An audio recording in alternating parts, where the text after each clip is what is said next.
Hola, en la clase de hoy voy a estar hablando, sigo hablando más bien en esta clase del movimiento, de los movimientos sociales, pero en la de hoy específicamente me voy a dedicar a el movimiento obrero, ¿ok? A su formación y al pensamiento de este en América Latina, ¿ok? De qué ha pensado, cómo se ha pensado, desde dónde se ha pensado el movimiento obrero, ¿ok? Para ese entonces, eh, como ya también lo había dicho en los videos anteriores, el movimiento obrero se organiza desde algunas ideologías, se organiza desde el socialismo y también desde el anarquismo. Voy a hablar específicamente del movimiento obrero entre 1850 y 1918. 1850 porque es cuando se pueden ver las primeras manifestaciones del movimiento obrero en América Latina, eh, más no de una clase obrera, de un movimiento obrero, que son movimientos de artesanos, en fin, ¿ok?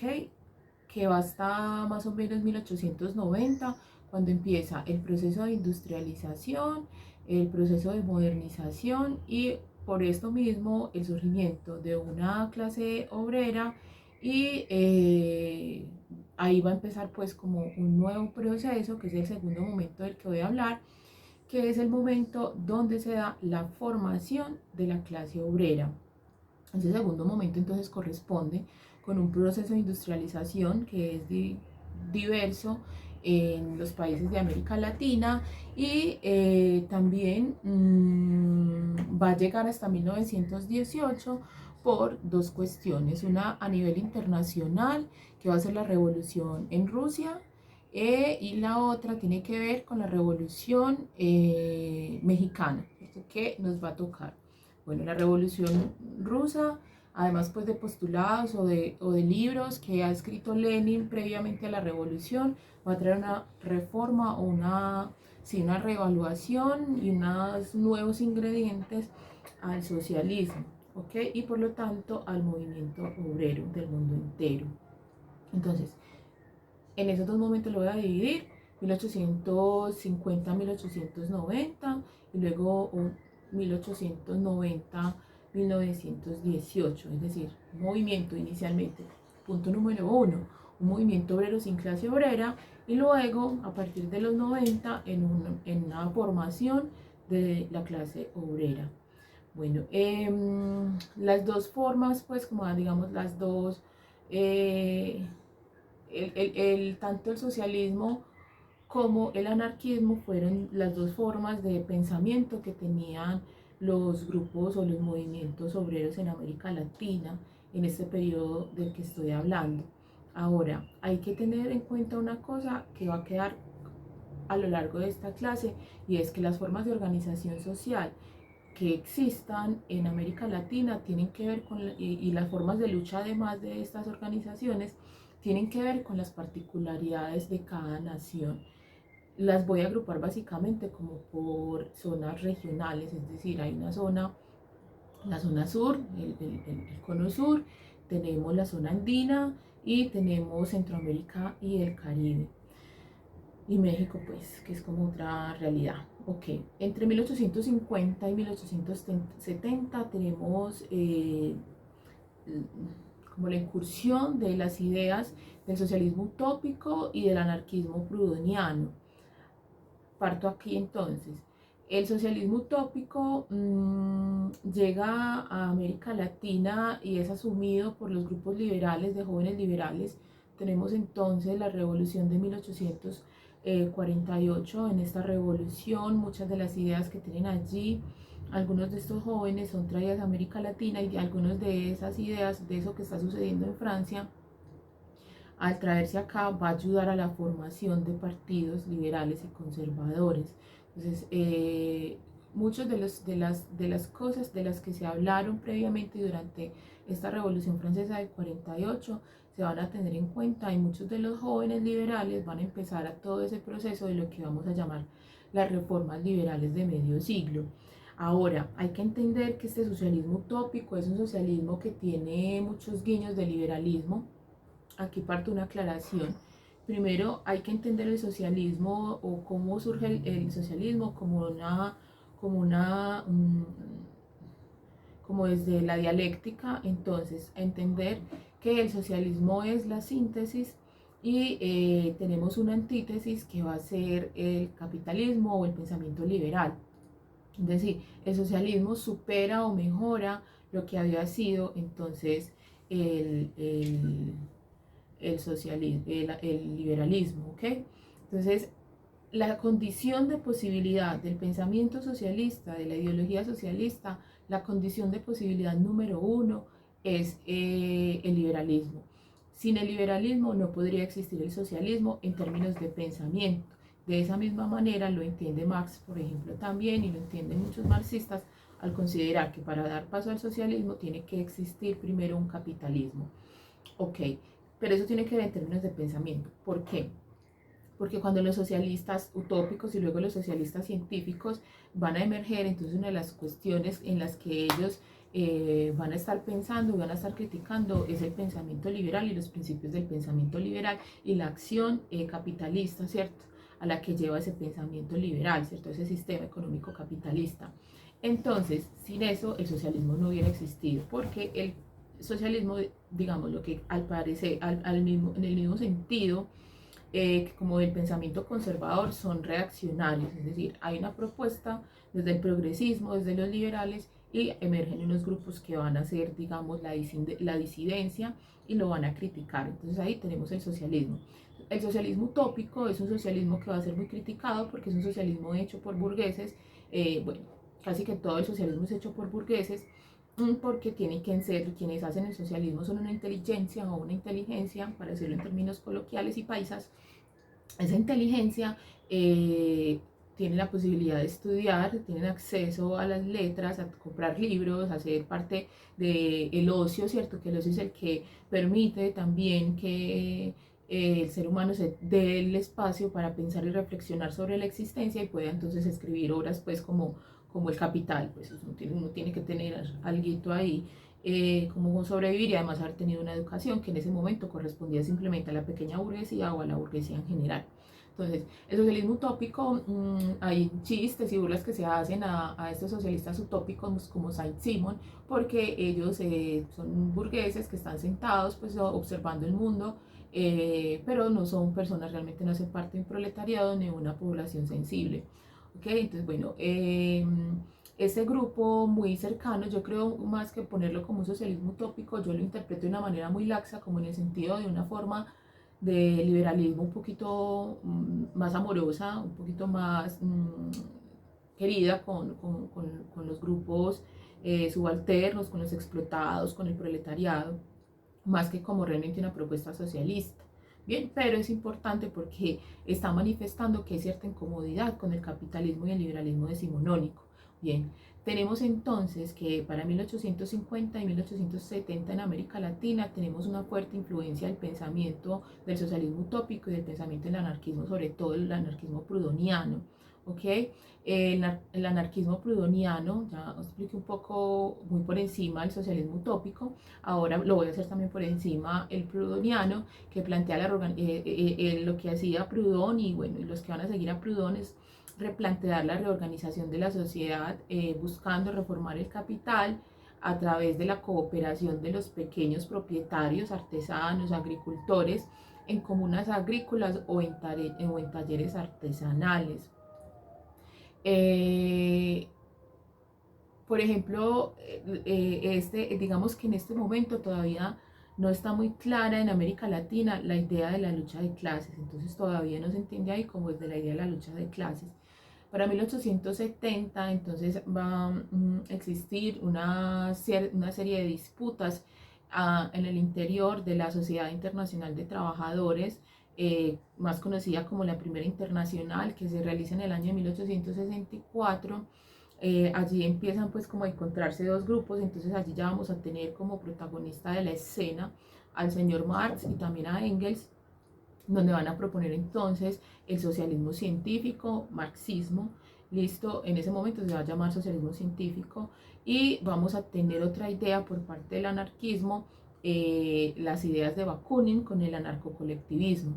¿Okay? Entonces tenemos en esa Asociación Internacional de Trabajadores un grupo de personas que se están pensando en la situación del proletariado en Europa, y tenemos entonces unos que creen, o sea, el socialismo científico, ya ahorita más adelante voy a explicar las diferencias, y tenemos por otro lado los anarquistas.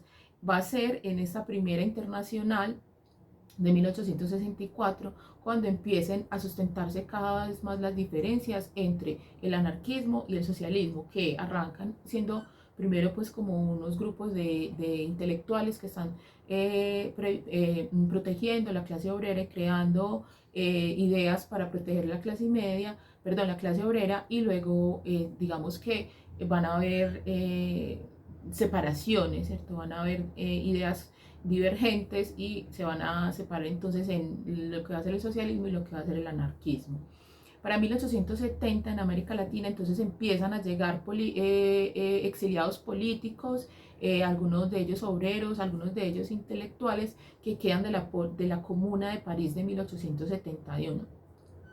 Entonces, contexto, recuerden, en 1871 hay otra revolución, los franceses aman la revolución, los franceses son personas, obviamente no todos, son sujetos muy críticos, y bueno, como no se quedan callados, eso viene hasta el día de hoy, pero en el siglo XIX eran un poquito más revoltosos. Igual el siglo XIX es un siglo con unos cambios a nivel social, pues la emergencia de una nueva clase social, cuando apenas acaba de empoderar una de ellas, no ha pasado un siglo, ya hay una clase recién empoderada y aparece una nueva, entonces esto obviamente va a ser a nivel social una cantidad de fuerzas que pugnan por diferentes lados, unas diferentes fuerzas. Entonces va a ser una sociedad que se va a estar moviendo mucho. El siglo XX es un siglo donde pasan un montón de cosas, dos guerras mundiales, Guerra Fría, guerras localizadas pues, pero digamos que a nivel social hay más estabilidad, ¿cierto? Tenemos una sociedad de clases, bueno, no esta dinámica de gente, de actores que entran y salen, que vuelven a la situación bastante compleja a nivel social. Ok, entonces llegan estos exiliados, llegan exiliados de la comuna de París del 71, muchos como les decían son obreros y son intelectuales, muchos de ellos han participado en la primera internacional, entonces vienen y traen a América Latina sus ideas que están basadas en esas dos corrientes que les decía, que son la corriente de Bakunin y la corriente de Marx, es decir, el socialismo científico y el anarcocolectivismo. Bueno, esos inmigrantes que llegan a América, ya lo he venido diciendo constantemente, es imposible no hablar de inmigrantes en América Latina en este periodo, entonces tenemos que hay unos inmigrantes españoles y unos italianos. También llegan algunos inmigrantes franceses, no tanto, perdón, ingleses, y llegan inmigrantes también alemanes, pero no llegan tanto. A nosotros nos llegan entonces sobre todo las ideas de Bakunin, porque en España, o sea, donde el capitalismo se había desarrollado, digamos, todavía de manera incipiente, como el caso de España y de Italia, eran más, les atraía más el anarquismo. Eso también va a ser una explicación de por qué en América Latina, les adelanto, el anarquismo va a ser la corriente ideológica preferida por los movimientos sociales de este periodo.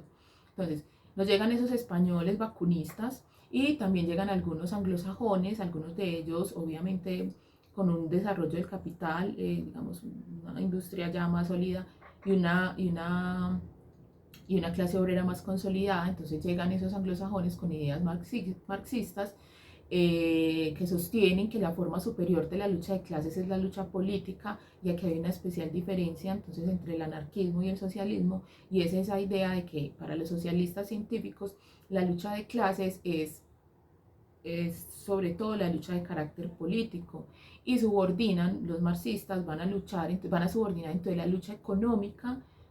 En el caso de los anarquistas prefieren la lucha económica, entonces los marxistas van a preferir la lucha política, que va a quedar, a la cual se va a subordinar la lucha económica y la ideología.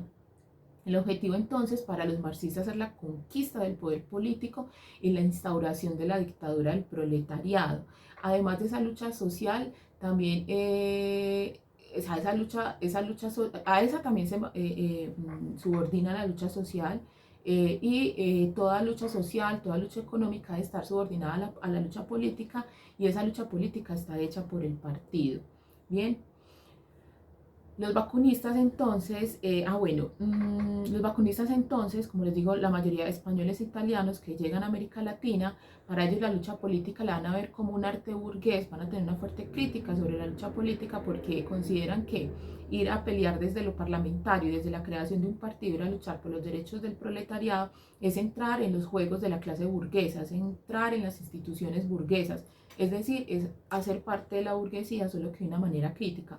Entonces los anarquistas, especialmente los vacunistas, van a empezar a criticar esto y decir, entonces, para los vacunistas, entonces lo fundamental es destruir el capital a través de una revolución social que implante una sociedad federativa de libres productores.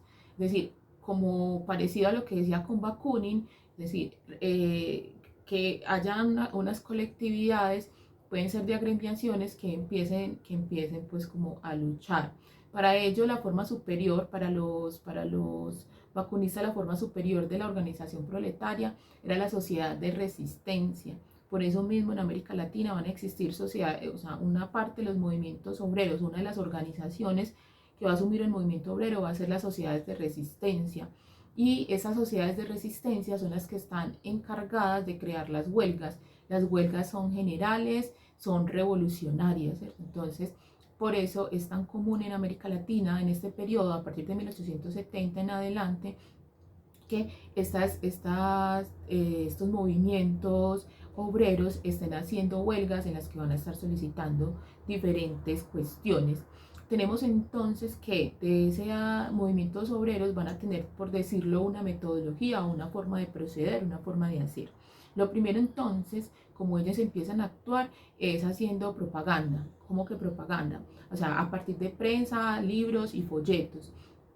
Hay una cuestión muy importante y aquí sirve como contexto y es entender que el siglo XIX es el siglo de la prensa, o sea, el periodismo en el siglo XIX es muy importante. En el siglo XVIII, si bien la prensa la tenemos desde el siglo XV y la prensa se empieza a formar fuertemente en el siglo XVI, en el siglo XVIII la prensa se vuelve una prensa comercial, una prensa que todavía no se compromete mucho con lo ideológico y que más bien se encarga de informar sobre la llegada de barcos, sobre ciertas situaciones y no se mete en el aspecto de lo público.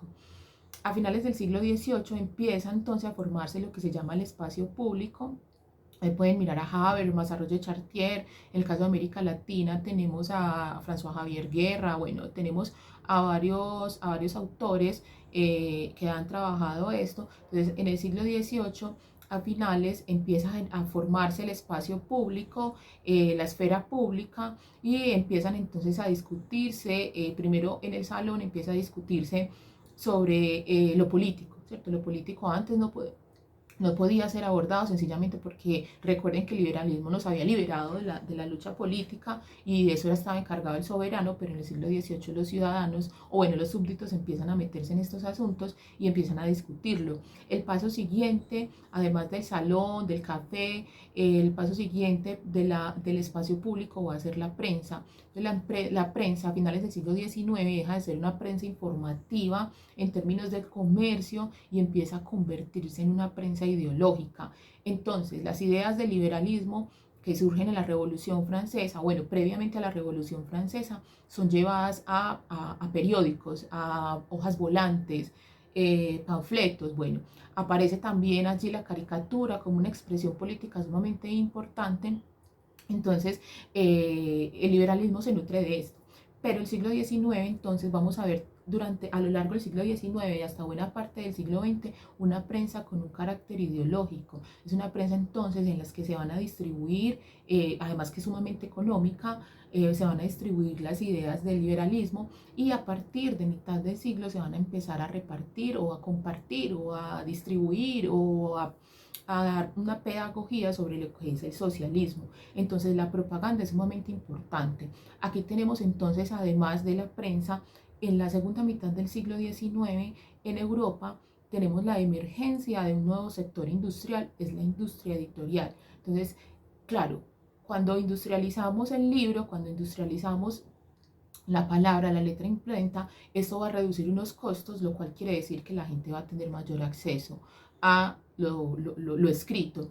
Y además de eso, pues obviamente, como le he dicho y lo repetiré inmensamente, a los liberales les encanta que la gente se eduque, ¿cierto? Ya sabemos que educación es una cuestión también que es muy abierta, pero al menos la gente sabe leer y escribir.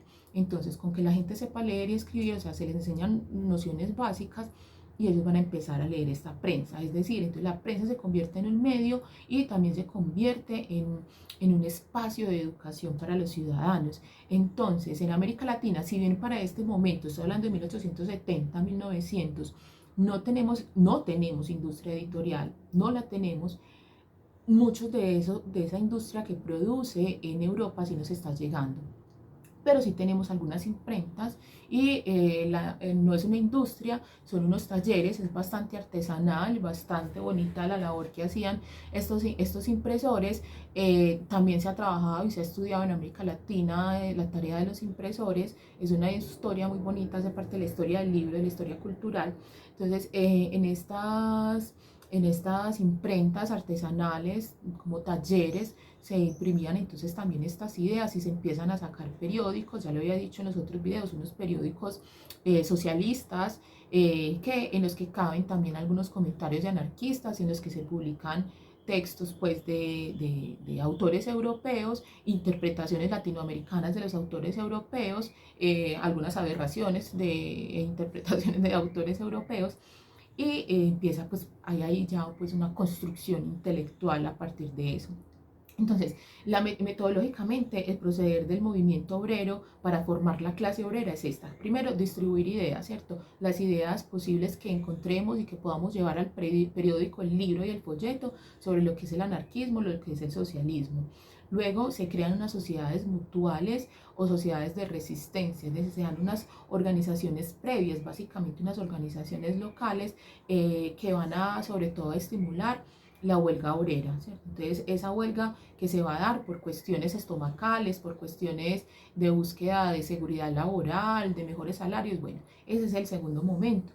Luego va a tener un tercer momento, una siguiente acción, una siguiente forma de hacer, que es es la organizaciones un poco más amplias que se abren, digamos, más de lo local y llegan a abarcar otras ciudades, incluso llegan a abarcar lo nacional, y son esas sociedades que se empiezan a adscribir a la Asociación Internacional de Trabajadores, a la AIT, ¿cierto? Y ahí van a sobresalir dos países que van a ser Argentina y Uruguay, que van a estar adscritas allí. Y estas asociaciones, que también sucede en el caso colombiano, van a ser sumamente perseguidas por los gobiernos, como ya lo dije, porque estamos hablando de que en este momento histórico para América Latina estamos hablando de gobiernos autoritarios y de las dictaduras oligárquicas. Y otro momento, ya más adelante, digamos, la siguiente acción, que ya va a hablar de una consolidación del movimiento obrero, va a ser la creación de partidos. Entonces, la creación de los partidos, como lo había dicho en Argentina, que es el primero del Partido Socialista en 1896, se llama diferente, no se llama Partido Socialista, pero responde a las ideas del socialismo, y diferentes partidos que se van a estar formando y destruyendo y formando y destruyendo entre 1896 y 1930, ¿ok? Cuando sucede entonces la Tercera Internacional, donde va a haber otra situación y de esa no voy a hablar en este momento. Bien, entonces digamos que esas son las formas de hacer o la forma como se va gestando todo el movimiento obrero. Bueno, ¿cuáles son las condiciones de posibilidad? Entonces tenemos unas condiciones de carácter económico y tenemos unas condiciones de carácter social. Las de carácter político creo que quedan claras con el video anterior, y aquí voy a estar hablando de las condiciones ideológicas también. Entonces, en el aspecto económico, primero habría que volverse a la independencia. Podríamos devolvernos incluso antes, pero bueno, vamos a devolvernos a la fundación de las repúblicas. Tenemos entonces una independencia que está dada en el contexto internacional de la revolución industrial. Tenemos un país básicamente en proceso de revolución industrial ya casi que consolidada, que es Inglaterra, que está requiriendo de dos cosas. Una, está requiriendo de materias primas, y dos, está requiriendo de mercado. Hay un sector del planeta Tierra que tiene muchas materias primas, tiene casi todas las materias primas, y además tiene un importante mercado, pero hace parte de un imperio, que es el Imperio Español, que en este momento ya no es tan imperio, pero que sigue siendo pues importante y sigue dominando sobre la zona. ¿Okay? Entonces, bueno, sucede la revolución en Francia, las invasiones napoleónicas, el gobierno de Napoleón en Francia y en casi toda Europa, bien, que va a minar el poder de la corona española y bueno, unas ideas liberales que ingresaron a América Latina previamente a las revoluciones por la independencia. Entonces ahí va a haber también un deseo por parte de unas élites locales americanas para independizarse porque ellos están muy interesados en empezar a comerciar directamente con Inglaterra. Recordemos que nosotros como colonia no podíamos no teníamos monopolio, no teníamos cómo negociar directamente con nosotros, con las otras naciones, ni con Inglaterra ni con nadie, y todo lo hacía era España, ¿cierto? Bueno, entonces al quitar el intermediario, obviamente esto iba a beneficiar a unas élites locales que estaban interesadas en comerciar y también a unas élites terratenientes que tenían tierra que querían empezar a producir productos naturales, valga la redundancia, para esa industria naciente en Inglaterra. Bien, entonces tenemos hay explicaciones que hablan pues de que la independencia es más por factores económicos que por factores políticos, es decir, no la búsqueda de la libertad, sino que es la búsqueda de la libertad de poder comerciar con Inglaterra y con el resto del mundo. Bien, nosotros entonces nos independizamos, oh gloria inmarcesible, oh júbilo inmortal, y seguimos básicamente con el mismo sistema productivo que teníamos previamente, es decir, y miren, no hemos cambiado en nada. El sistema productivo latinoamericano está basado en la minería y en la agricultura y en la ganadería, ¿cierto? Los recursos naturales son lo que nosotros usamos, sacamos de la tierra para poder vivir y tener plática. Ok, entonces el sistema productivo sigue siendo igual, el hecho de que nosotros salgamos entonces del antiguo régimen no nos cambia el sistema productivo como pudo haber sucedido, pero no. Y ese sistema productivo va a estar comandado por unas oligarquías, por unos terratenientes, que ya también hablé un poco de eso anteriormente. Esas oligarquías son los dueños de la tierra y son los que van a poner a producir, pero no van a poner a producir en términos de la nueva idea capitalista de liberación del mercado y de la liberación de la mano de obra, sino que van a seguir con el mismo sistema esclavista, el mismo sistema de servidumbre. Bien, entonces no hay una mano de obra libre, lo cual afecta mucho también a la circulación del dinero y a la creación de una clase media necesaria para que se dé un pensamiento y unas formas burguesas. Además vamos a tener económicamente un caudillismo que va a garantizar entonces la existencia de ese mismo sistema productivo, es decir, va a defender esas grandes propiedades que van a tener grandes hectáreas de ganado, pero también para la agricultura. Y vamos a tener entonces, sobre todo para la parte del sur de América, vamos a tener entonces ese tipo, ganadería y agricultura básicamente, con uno que otra de minería. Vamos a tener unos países, sobre todo México, que desde la colonia había sido centralista, es decir, todo lo grande pasaba en México, en la Ciudad de México, y digamos que lo otro era como satelital. México siempre ha sido bastante centralista, si bien son estados federados, es bastante centralista, incluso de manera cultural. Bien, entonces, por ejemplo, el caso de México, el caso de Bolivia y el caso de Perú van a estar desde la colonia. Colombia también estuvo un poquito, pero no tenía la cantidad de minerales que tenían México, Bolivia y Perú, que se dedicaron desde el principio a la minería, ¿cierto? Esos países que se dedicaron a la minería por su propio sistema productivo va a permitir que la formación nacional se dé primero. Pero cuando digo primero, pues tampoco es que sea una cuestión de muchas décadas, sino que digamos son las primeras, pero ahí pegadito, pues como digamos como la virreina, vienen el resto de los países. Tampoco hay una distancia así súper temporal, larguísima, ¿no? Bueno, los estados nacionales entonces se estructuran a partir del mercado externo. O sea, vuelvo e insisto, nuestros estados nacionales no se estructuran a partir de una construcción histórica ni de la creación de un mercado nacional, como suele suceder en el caso europeo. Hay una formación, inicialmente un mercado nacional que surge de manera orgánica, de manera natural, y ahí, a partir también de ese mercado interno es que se va formando la nacionalidad, es decir, eso se da a la par, de una forma natural, no obligada. mientras que en el caso nuestro la estructuración de lo nacional se da por el mercado externo, es decir, desde afuera se nos obliga a nosotros a hacer determinadas cosas, a hacer determinadas leyes y a formar el mercado de determinada manera. Entonces, todo lo que viene desde afuera, es lo que se está diciendo básicamente desde Inglaterra que hagamos, es lo que nosotros empezamos a hacer y eso empieza a formar nuestros estados nacionales.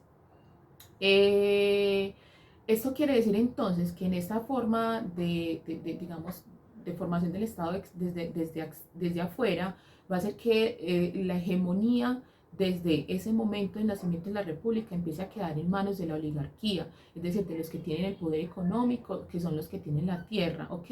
Y por parte de una burguesía que es sumamente pequeñita, una burguesía comercial, pero no lo podemos comparar a la burguesía que tenemos en Europa. Es una burguesía criolla muy diferente, que es la que está encargada también de esas relaciones intermediarias entre la oligarquía y los compradores de europeos. Bien, entonces ellos son los que les queda en sus manos la hegemonía, es decir, el poder, son los que van a dominar y se van a encargar entonces de que el desarrollo del capital se dé a través del latifundio precapitalista. Es decir, a estos señores empiezan a tener relaciones con el mundo capitalista con un sistema productivo precapitalista, es decir, el mismo que teníamos durante la colonia, que va a producir entonces mucho para el mercado externo y que se va a ir ampliando a lo largo del siglo XIX. Bueno, para 1870 entonces, voy a pegar un brinco porque en América Latina pasan muchas cosas entre el inicio de la República en 1870, pero digamos que básicamente pueden resumirse en una cantidad de conflictos locales por esos mismos grupos dominantes hegemónicos que quieren tener el control de los países, que ya lo hablé en otro video, tiene que ver con el caudillismo.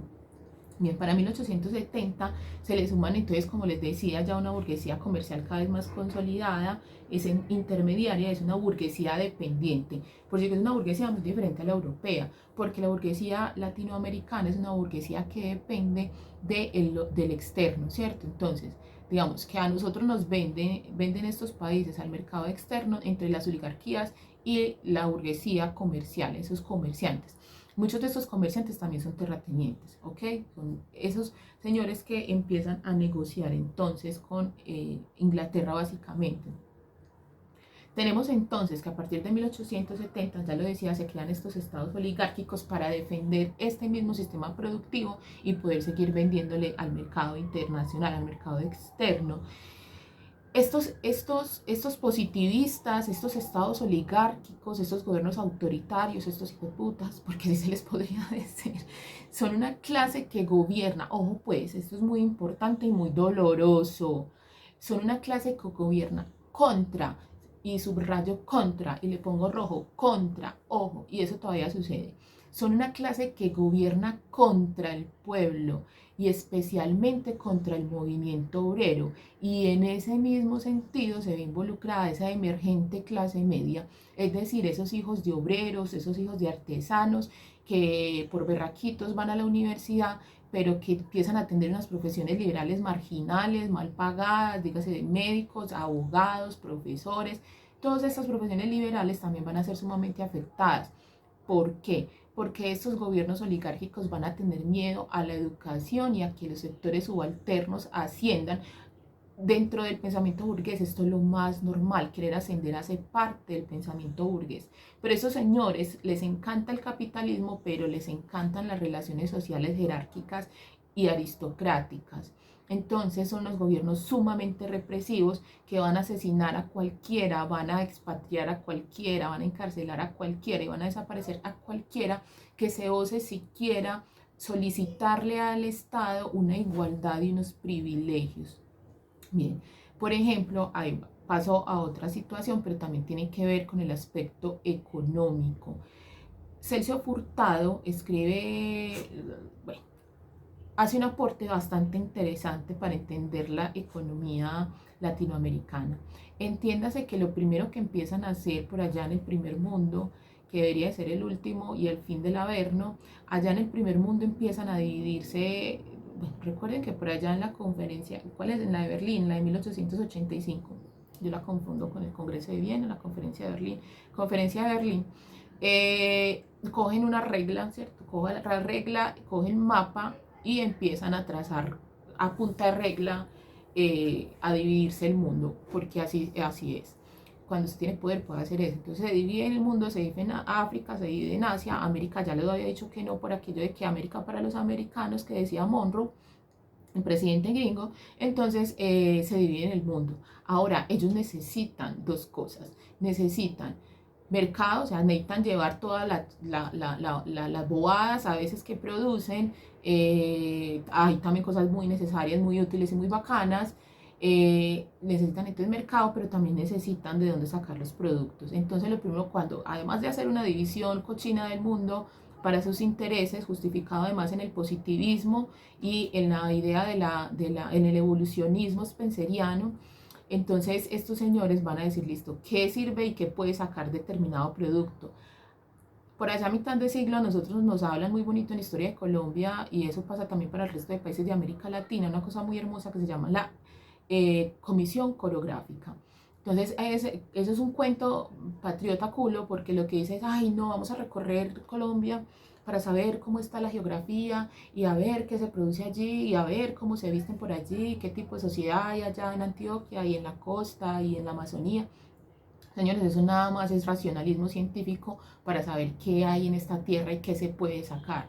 ¿Listo? Bien, entonces hicimos la tarea, bien, bacana la tarea que hicimos, ellos se pillan, entonces ¿para qué sirven cada uno de estos países que acaban de dividir? Bien, Inglaterra, si bien no dice este pedacito es para mí, ¿cierto? Pero Inglaterra en ese momento es el país más fuerte, es la gran potencia. Estados Unidos todavía no tiene cómo competirlo, aunque ya Estados Unidos se está convirtiendo lentamente en un país, ya ha empezado un proceso industrializador. Inglaterra entonces se mete ahí, pero todos los países, Inglaterra y Estados Unidos siempre han sido así como el hermanito mayor, pues, o sea, Inglaterra es el hermanito mayor y Estados Unidos, y ahí como, pero bien, ellos no pelean mucho entre sí, no tienen muchos conflictos que digamos. Entonces, se divide en el mundo de la siguiente manera: crean puros monocultivos. La economía del monocultivo es terrible, es porque si a usted se le cae, por ejemplo, el café, nosotros como monocultivo, nosotros el café, si el café se venía a pico, y ahí vamos de culos. Entonces, ¿qué empieza? Dice Celso Furtado, se divide el tercer mundo así, de la siguiente manera, hablo de América: países exportadores de productos agrícolas de clima templado. Entonces, ahí está Argentina y Uruguay, que producen carnes, cueros y cereales. No más, no produzca más, no interesa. Segundo, países productores agrícolas tropicales. Entonces, ahí quienes estamos: Brasil, Colombia, Ecuador, toda América Central, miren todas esas bananeras y fruteras, todo el Caribe, parte del sur de México, la parte sur, la que da para Guatemala, y Venezuela, ¿ok? Esos son los países que producen todo lo tropical. ¿Qué es eso de lo tropical? Básicamente café y cacao. Les encanta el café y el cacao. Entonces, nosotros, súper, porque a nosotros nos hablan súper bonito, más que los historiadores colombianos a veces como que se les olvida que Colombia hace parte del mundo, y entonces nosotros no súper que verra que era a partir de 1880 nosotros empezamos a sembrar café, creamos esa maravilla del eje cafetero, y ahí empieza el proceso de modernización, porque qué berracos para sembrar café, qué café tan bueno. Pero resulta que es que realmente no es que nosotros, ay, sí, tan bacano. Lo que pasa es que el café lo están comprando y lo están requiriendo en el mundo europeo. Entonces, empute a hacer monocultivo de café, y el monocultivo es fatal, por lo que decía entonces, porque pues en cuanto al mercado es vivir de solo una cosa, pero además de eso, lo que afecta a la tierra. Y el mercado local es un mercado entonces que se va a ver sumamente afectado. Bien, entonces, ¿qué van a sembrar estos países? Café y cacao básicamente. Tenemos, bueno, también frutas, pero pues no tanto, comer frutas es un lujo, es un privilegio. Bueno, y tenemos tercero, la tercera división que hacen es países productores de minería. Hay quienes estaban los señores de México, Chile, Perú, Bolivia, y luego para allá para 1920 va a ingresar Venezuela, que va a producir metales o sí, minerales no ferrosos, perdón, es decir, petróleo, para que suene bonito, eufemismos. A la economía entonces crean una economía de enclave. La economía de enclave es bastante interesante porque ellos vienen, muchos de estos gringos vienen, en este caso ya están muchas multinacionales gringas, también hay inglesas, y esas multinacionales entonces son como territorios metropolitanos, como así. Esa es una forma del imperialismo y del neocoloniaje. Entonces ellos traen, vienen sus gringos, 100 años de soledad, que es súper ilustrativa. Entonces ellos lo que hacen es como en un sector, ellos se encierran y crean una sociedad norteamericana, con bandera norteamericana, con leyes norteamericanas, bien, donde tienen una vida, un modo de vida norteamericano para ellos, bien, pero tienen, usan entonces la mano de obra, el campesino, el servidor, tiene el sistema productivo colonial, ¿cierto? Entonces, es un esclavo, porque hay que entender que